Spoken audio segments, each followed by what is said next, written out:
In 2005, parents from the slum neighborhoods near Noida's Sector 31 began noticing a disturbing pattern. Children were disappearing. At first, it was just one or two. A little girl went to the local shop and never returned. A young boy went to play and vanished without a trace. When the first child didn't come home, the parents searched desperately, going to the local police station. But the response was cold. Missing kids? Probably ran away. It happens. And then another child disappeared, and then another. And then another, one after their other. Young children, all from poor families, were simply vanishing. No ransom calls, no sightings. It was as if they had been swallowed by the earth. By late 2006, at least a dozen families had filed missing persons reports. The police refused to investigate seriously. The poor parents, heartbroken, continued their desperate search, posting photographs on street corners and asking every passerby for news of their children. But there was one house in Sector 31 that kept attracting whispers. A large white bungalow, house number D5. It belonged to a wealthy businessman named Maninder Singh Pandey. The man himself was rarely home, always traveling between cities, but the servant in the house, a quiet, thin man named Surinder Kohli, was always seen moving about, sometimes staring strangely at children in the neighborhood.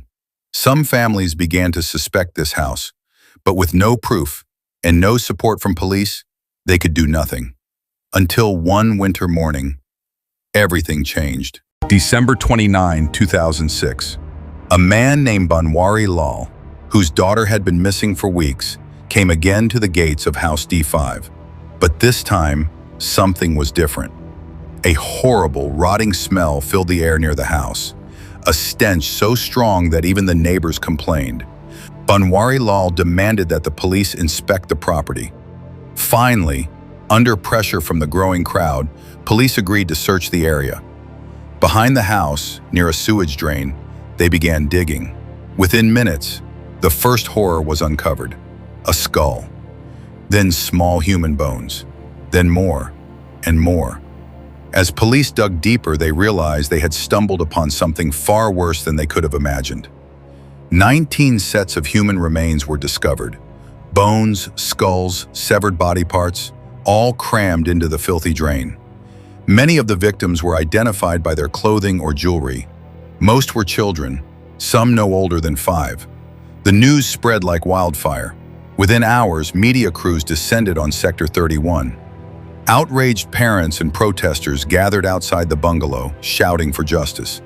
The house was sealed. The entire nation wanted answers. But the investigation had just begun. The media called it Noida's House of Horrors. The question everyone was asking: who had done this and why? Police interrogated the house owner, Maninder Singh Pandey. He denied everything, claiming he had no idea what was happening under his roof. Attention soon turned to the servant, Surinder Kohli. A soft-spoken man in his 30s, Kohli had lived and worked at D5 for years. At first, Kohli said nothing. But after days of questioning, under intense psychological pressure, Kohli finally broke. And what he confessed was beyond belief. Kohli told the investigators how he would watch children from the nearby slums. He would lure them into the house, offering sweets or small toys. Once inside, the door locked, he would strangle them with a wire. But his crimes did not stop there. Kohli admitted that after killing the children, he would sexually abuse their corpses. Sometimes he would cut them apart, storing body parts in the freezer. And then came the most horrifying detail of all. He confessed that he had cooked and eaten pieces of flesh from the victims. Cannibalism. In the heart of a middle-class Indian neighborhood. The revelation stunned the entire country. Parents in Noida began padlocking their children's graves, terrified of what else might happen. The media labeled Kohli the cannibal of Nithari. But even now, the mystery was not fully solved. Many believed that Pandey, the businessman, must have known what was happening. Some suspected that the house had been used for child trafficking or even organ harvesting. Theories swirled in the press, but despite multiple investigations, no clear evidence of a larger network was ever proven. In 2009, Surinder Kohli was convicted of multiple murders and sentenced to death. His appeals have been repeatedly rejected.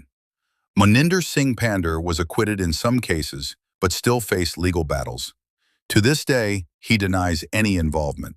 Saxrez Seastashri.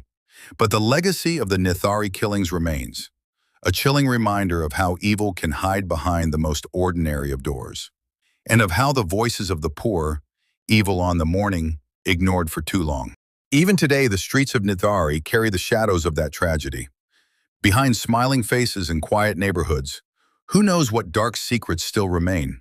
Thank you for watching this video.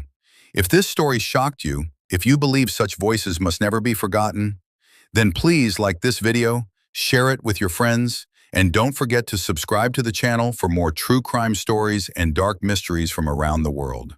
Until next time, stay safe and stay aware.